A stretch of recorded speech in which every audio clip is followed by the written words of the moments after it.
Hey guys, Corey here with GottaBeMobile, and we're taking a look at the LG G Pad today.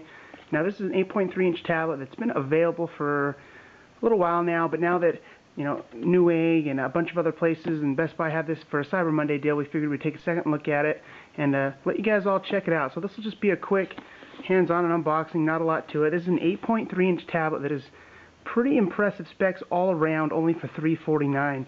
You get an 8.3-inch display that is comparable to like the iPad mini and many others because it comes in at a full 1080p HD resolution like the new Nexus 7. So we're going to go ahead and set that aside. And in the box, nothing too specific here. Some paperwork and then the usual chargers.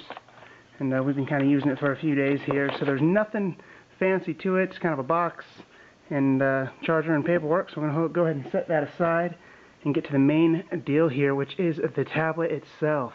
So as you can see, it's a pretty good size, definitely a good size, and fits in your hand quite nice. But overall, it's just been an impressive tablet here for us for the last few days, and it's kind of a fingerprint magnet on the back. But what we do have here is an overall package that's quite impressive from LG. So, like we mentioned, we have a 8.3-inch display here, and that is 1080p. It's got a Snapdragon 600 quad-core processor under the hood with 2 gigs of RAM, and then it comes with 16 gigabytes of internal storage. But then what makes it even better, over the Nexus 7 and iPad mini and many others, is right here you can actually pull this open, and it is a micro SD slot for expanding storage. So it does have 16, and of course you can add as much as you would like. And while you're looking at the back here, it's got a nice kind of a lightweight aluminum, a 5-megapixel camera with 1080p video, and stereo speakers, and they are stereo unlike the G2 smartphone and others. The G Pad 8.3 has full stereo sound that's actually pretty impressive. As you slide around the side, we have the power button, the volume rockers.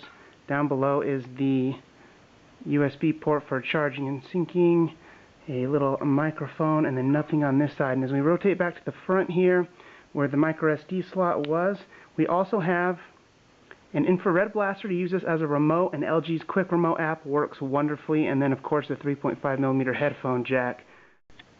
Now we're going to go ahead and turn on the LG G Pad 8.3, and just like the G2 and a few others, it's got kind of a nifty feature for turning it on. It seems kind of mediocre at first and not that big of a deal, but instead of trying to fumble for a button when it's on a stand or sitting on the table, a quick double tap on the screen initiates it and turns it on, and then you slide to unlock and you are in and ready to go. Same thing. Double tap and it turns off, double tap and it turns back on. And now this is actually kind of a fancy feature. We've kind of enjoyed it overall more than we thought we would, just because it kind of makes it really easy to go ahead and flip open the device, turn it on, and get it going within seconds that usually you'd have to kind of find the power button. So overall here, it's Android 4.2 Jelly Bean, which is kind of the only major downer for the G Pad 8.3. LG's kind of notorious for not being the best maybe when it comes to updating to the latest and greatest software, and the G Pad's no exception here. There's no 4.3 or 4.4 like the Nexus 7. This may get an upgrade to 4.3 or 4.4 after the the G2 does, which is already kind of slated for sometime next year. So the only downside will be updates and Android here, but Android 4.2 does work great already, and it's no exception here on the G Pad. So we have, your standard buttons down below. The pull-down bars kind of got a lot going on, as you can see here. They have all their quick apps and shortcuts, but it's pretty smooth. And then down here, we can go ahead and change the brightness and notification sound. It's not the best layout. We're definitely not fans of it, to say the least. And hopefully we can get rid of that. And then they've got kind of a neat little effect here. There's no more pages, so it kind of tells you and everything kind of slides. But it's kind of a cool effect here with the stock launcher and very smooth animations. The quad-core Snapdragon 600 is extremely quick in the LG G2, and it just flies. Go ahead and head into the app tray, and overall it's been kind of a good tablet to use. It's great for gaming, and then of course, like I mentioned, using the Quick Remote app, you go ahead and launch this, and it's got an awesome remote. So here you can I've got it set up for my Vizio TV, and using that infrared port up top, you can control the TV while you're browsing, the web on the couch, and that's been probably what I've used the most. Is that sad? But one thing here, I'm going to go ahead and hit home. I have two launchers on this because I'm not the biggest fan of the stock software provided by LG, not going to lie. It's definitely not my favorite part of the G2 or the G-Pad, so I went ahead and replaced it with Nova Launcher. Kind of gives it more of a stock Android look. So when you launch that, you've got a stock kind of Android 4.3, 4.4 look to it. And overall, this kind of just been a much better experience for me, but to each their own. Everyone will probably, do what they want.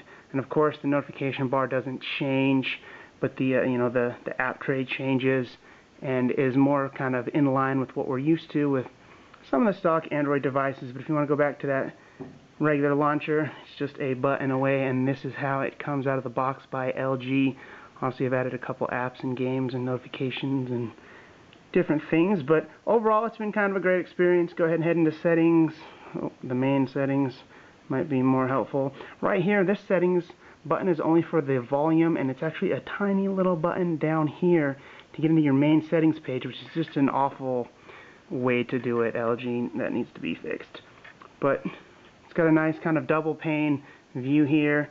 If you go ahead and kind of get that sideways, it is a much better overall experience. The only thing that it's kind of been a downer maybe is the brightness isn't quite as bright as the Nexus 7 or even the iPad mini. I thought the brightness would be a little better. It is a full 1920 by 1080p HD display on this 8.3-inch screen, but the brightness isn't the best. But that aside, the battery life's been pretty great. Not anything amazing, but pretty excellent. I believe it's a 4700 milliamp battery inside. And of course, like we mentioned, Android 4.2 is on board, which is, it's okay. But we would love to see something new. But overall, it's been a pretty great device for, browsing the web, using on the couch, of course, using that remote, which conveniently LG has built right into the notification pull-down bar. You tap quick remote, and it instantly appears here for you. If you can see that on screen, the remote right from the notification bar, or you can go ahead and tap one button and expand into the full remote and control your TV. And we have the slide-aside features and everything else that's been available on the G-Pad. You go ahead and slide with 3 fingers. It saves it over to the side, and now it says up above, slide aside, app has been saved. And then 3 finger slide again will kind of reopen it. So you can add multiple things. Very similar to the push and hold multitasking that's already on Android 4.4 or 4.2. So it's kind of nice, but kind of unnecessary. And then, of course, Google Now is available as always for those looking for some Google Now information. That was just a quick look at the LG G-Pad 8.3. It's quite nice. It's $349, brand new, but plenty of deals on Newegg and other places have it for much cheaper this week. So we figured a quick look at what LG had to offer was in order. Thanks for watching, guys. Stay tuned for a full review coming up.